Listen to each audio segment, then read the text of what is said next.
Voltamos para o nosso último bloco do programa A Polêmica, aqui pelo canal 25 da Via Cabo, Terceira Via TV. Estamos aqui com o jornalista Ricardo André e com o engenheiro Roberto Moraes. Vamos reservar esse terceiro bloco especificamente para Campos dos Goytacazes, em todos os sentidos, governamental.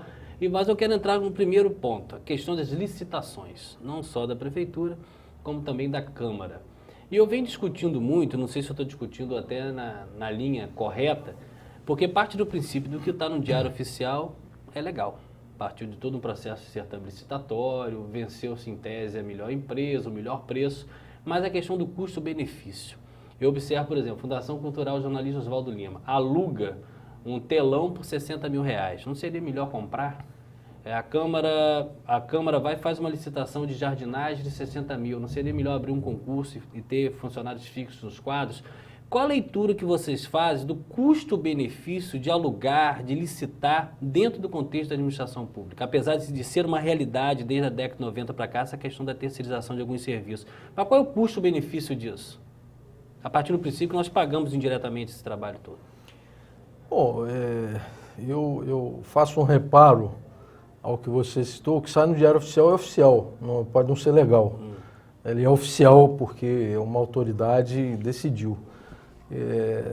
Você, na verdade, tem, no caso de Campos, chama atenção por essa verba extraordinária, né, de quase 3 bilhões de orçamento, entre 5.500 prefeituras no Brasil, nós estamos ali mais ou menos em 13º, 14º orçamento, incluindo as capitais. Né? Lembrando que as capitais vivem com aquelas cidades da região metropolitana, então tem que dar conta de 2 milhões de pessoas, 3 milhões de pessoas.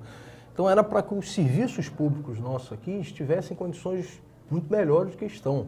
Saúde, educação, e as reclamações são praticamente iguais, transporte, praticamente iguais das outras cidades. Então, partindo desse sentido, quer dizer, tem dinheiro e o serviço está ruim, tem problema de gestão. E o problema não é só de gestão de qualidade, de eficiência, tem problema de que os serviços contratados não devem estar sendo contratados corretamente, seja no transporte, com subsídio, ninguém conta a passagem a R$1, mas quem é que garante que a quantidade de passagem que é paga para a empresa X, Y, Z seja aquela? Quem fiscaliza isso? Né? Quem consegue fiscalizar isso? Né? Nós tivemos o exemplo na contratação das grandes obras públicas, mesma coisa, os preços são absurdos. E a gente viu agora em São Paulo, né, caiu uma máscara também, quer dizer, na verdade todos os governos, de todos os partidos, estão praticando, pelo que se percebe, o mesmo tipo de exercício de tirar a verba pública para financiar as campanhas. E dentro disso, alguns estão se enriquecendo. Né? O caso de São Paulo, eu acho que cai uma máscara do cartel dos trens, como eu estou referindo em São Paulo, que mostra que o governo do PSDB durante 20 anos faz isso, da mesma forma que o PT fez isso para financiar a campanha, da mesma forma que em Campos se faz, na região se faz. Né? Então, nesse sentido, essas licitações que são feitas, né, e tem um jurista que falou há pouco tempo o seguinte, virou moda os consórcios. Né? E aí ele diz, por que virou moda os consórcios? Que é uma forma de você ajeitar, ao invés de ter uma disputa pelo menor preço, que é um princípio básico da licitação, eu vou contratar um serviço na sociedade, no mercado. E eles fazem uma acomodação prévia. Faz uma acomodação prévia, os preços ficam num patamar extraordinário e depois... Ou algumas empresas até o próprio rol de exigências para licitação, a maioria das empresas já não consegue alcançar. Isso, já reduz. E aí fica um universo muito pequeno e fica fácil fazer o cartel. Né? E aí os preços são lá em cima, a qualidade é lá embaixo, que é na medida que as empresas também, você conversa com os empreiteiros, muito reclamam. Falam assim, ó, a quantidade que eu tenho que repassar de volta, repassar entre aspas, é tão grande que não me permite ter a qualidade que eu deveria ter nos serviços realizados. Como a fiscalização dos técnicos, engenheiro, acaba sendo também muito fluida, muito fraca, você tem serviços de baixa qualidade, serviços caros e a roda continua girando. Em alguns casos até a fiscalização é terceirizada, né? Quer dizer, a contratação de empreiteiras e terceirização são portas abertas para a corrupção. Aí não tem a menor dúvida. Quer ver, Ricardo, eu queria que você analise. Mas só um motivo, porque o que é um problema técnico torna-se uma solução política. Que você não pode contratar mão de obra definitiva, mão de obra concursada, com o dinheiro dos royalties. Então você tem que contratar através de empresas fornecedoras de mão de obra. O que é um problema, torna-se uma solução. Porque você loteia esses empregos com os vereadores, com os cabos eleitorais. Por exemplo, mas isso é feito de forma legal? Sim, mas é questionável. Na semana passada, a Prefeitura renovou o contrato com 5 empresas fornecedoras de mão de obra, no total de 65 milhões. O contrato é de 2010. Todo ano tem um aditivo renovando o contrato. Então, se você somar de 2010 para Então, cá... exatamente. Então, você tem uma pequena amostra do que é a terceirização dentro da Prefeitura. Que não são todos os contratos que estão ali. Só os 5 que foram renovados na semana passada. Um total de 65 milhões por 3 meses de contratação. Não, e aí eu levanto uma outra questão. Um desses contratos para recepcionista, Zeladoria e uma outra... Portaria, dá quase 36 milhões. Isso. O que daria de 12 meses, Com a quase 3 Angels. milhões por dia da empresa Angel. Uma outra vertente também. Essa empresa que recebe 36 milhões, ela tem funcionários suficientes para isso, estrutura para manter isso. E outra coisa, onde estão as locações que serão colocadas? Quem são as pessoas, quanto ganham, trabalham onde? Exatamente. É isso aí que não Indicadas é discutido. por quem? Entendeu? Eu acho que esse cenário é um cenário que tem que ser rediscutido. Não pode dizer amém ao que está publicado no Diário Oficial. Agora, Cláudio, eu acho que é interessante a gente observar que você tem um caso específico de Campos, mas tem uma visão na sociedade, né, que, a meu juízo, é uma visão neoliberal de um Estado mínimo. Sim. Esse processo veio nisso, né, de que as prefeituras precisam ter poucos funcionários para serem eficientes. E aí do enxugamento da máquina. Esse é um argumento. Elas deveriam terceirizar. Isso é uma visão que está se mostrando inconveniente para a maior parte dos casos. Ela cabe em alguns casos, alguns serviços que sejam efetivamente temporários. Aí você contrata uma empresa, ela vai fazer o serviço e vai embora. Agora, esses serviços que são definitivos... Uma perpetuação... Não faz sentido. A fiscalização que o Ricardo está citando, ela é absurda. Isso é uma tarefa do Estado. Isso é uma tarefa do Estado, precisa ser bem remunerada. Esse é um dos problemas. Você tem uma burocracia técnica na Prefeitura de Campos, né, que só o concurso recente deu uma melhorada e que se fizer outros concursos vai melhorar, você precisa melhorar essa eficiência. E aí você não precisa disso, senão você começa a ter problemas um atrás do outro. Agora há poucos dias eu noticiei que o Ministério Público do Trabalho é que teve que pagar os motoristas da GAP contratados pela Prefeitura, né, porque aqueles problemas seguidos. E aí você se fica perguntando, por que essas empresas conseguem pagar um salário e a Prefeitura não pode pagar o salário? Não faz sentido, essa visão do Estado mínimo foi ruim.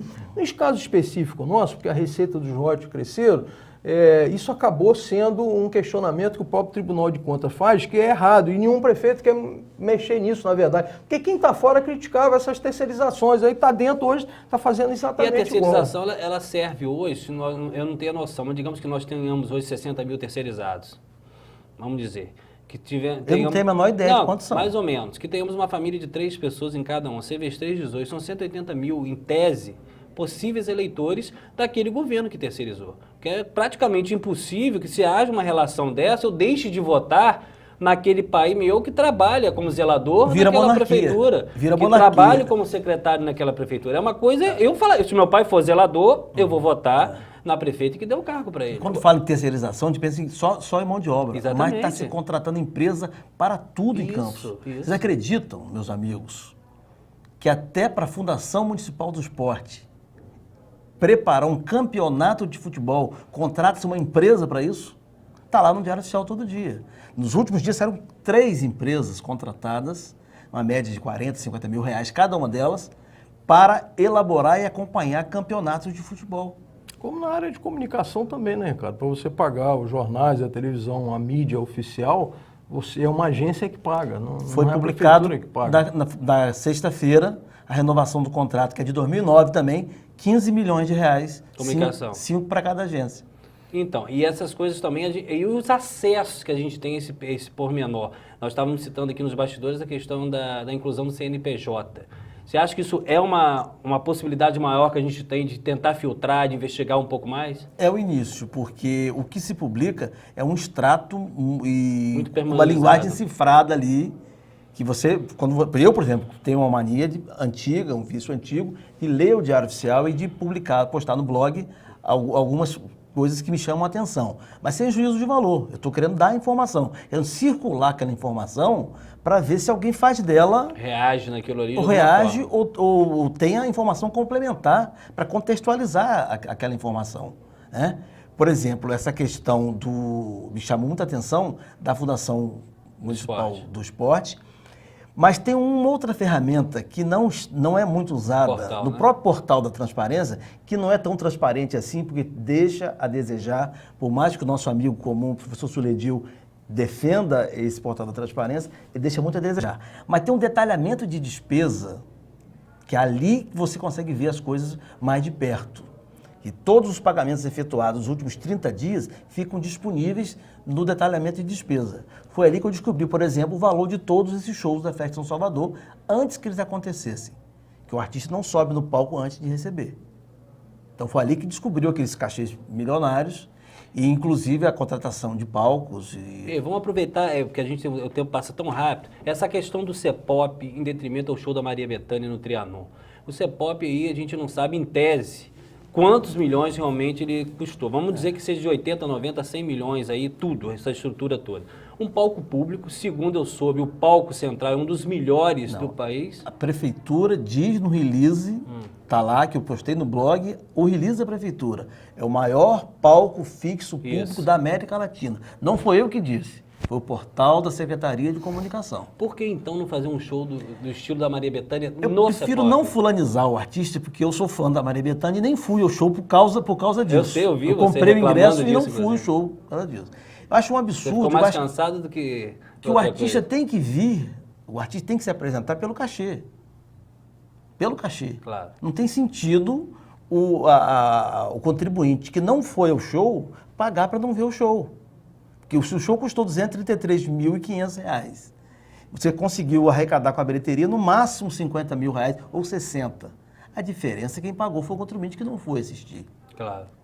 Isso aí é uma questão. A outra questão são esses shows feitos em praça pública, contratando não só os artistas, mas a estrutura de palco por uma fortuna. A empresa contratada para fazer o palco da Festa São Salvador ganhou uma licitação de R$500 mil. Enquanto você tem lá esse maior palco da América Latina, usado para fazer feira de automóveis, a Bienal 2 vezes por ano, o Carnaval é muito pouco. E o Festival de Boi Pitadinho todo mês de agosto. É muito pouco por que custou. Muito pouco. E a cultura do município merece mais, né, Ricardo? Então, a cultura no sentido amplo, né? Que só se faz entretenimento. Pois é, ela merece mais, ela não merece viver só de eventos. Isso, né? A Fundação Cultural ocupa 1/3 do Diário Oficial todos os dias.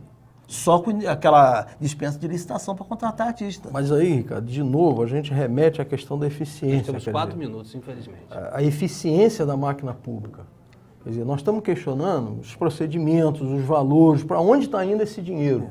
O resultado para a população é que é muito pequeno nas diversas áreas. E isso precisa ser... O que chega diretamente ao cidadão é muito pouco. É muito pouco. Porque a máquina não está servida à população, está servida de um grupo político para se perpetuar no poder. Não, e a lógica não é como atender melhor a população. A lógica é como é que eu arrecado para projetos políticos maiores. Essa é a lógica que permeia já há algum tempo a política na cidade, né? E se você não inverter esse processo, nós vamos ficar quase que enxugando gelo, permanentemente, atacando aqui o que merece ser atacado e questionado, uma licitação aqui mal feita, uma licitação com todos os indícios de superfaturamento, de formação de cartel, de fisiologismo, porque o fisiologismo na contratação de pessoal que você se refere não é só a questão das eleições, que por si só já era importante, é porque a pessoa que é contratada por indicação de vereador, ela não tem, via de regra, com exceções,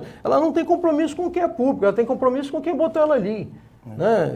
E nesse sentido você não tem compromisso com a eficiência, né, da máquina. Isso caracteriza a sua própria função. É a função de servidor público. Né? E eu acho que isso tudo, na verdade, é que está em jogo. Isso tudo precisa ser modificado. Né? E nesse sentido, eu acho que canais de comunicação que não são controláveis pelo poder público, porque por mais que você possa contratar pessoas para comentar num blog, nas redes sociais, para rebater as críticas, você não consegue dar conta disso. Né? Antigamente você ia lá no caixa da empresa de comunicação, fazia os acertos e isso estava resolvido. Hoje não dá para dar conta disso, né? Então, nesse sentido, é possível ter expectativas de melhora, mesmo que esse processo seja um pouco mais demorado. Ricardo, nós temos 2 minutos, quero agradecer muito a sua presença, espero que vocês possam voltar aqui, porque os assuntos demandam aí 2, 3 programas, e sinta-se à vontade com o nosso grupo.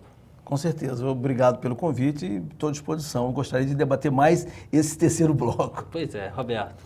É um prazer também, Cláudio, estar aqui, né? Quer dizer, o que nos une também é a questão de nós três sermos blogueiros, né? E nos encontrarmos virtualmente, estamos debatendo questões como essa que o programa deu oportunidade de nós estarmos aqui repartindo com quem está em casa nos assistindo. É um prazer e estou à disposição. Estamos terminando mais um programa Polêmica aqui pelo canal 25 da Via Cabo e até a semana que vem com mais um programa.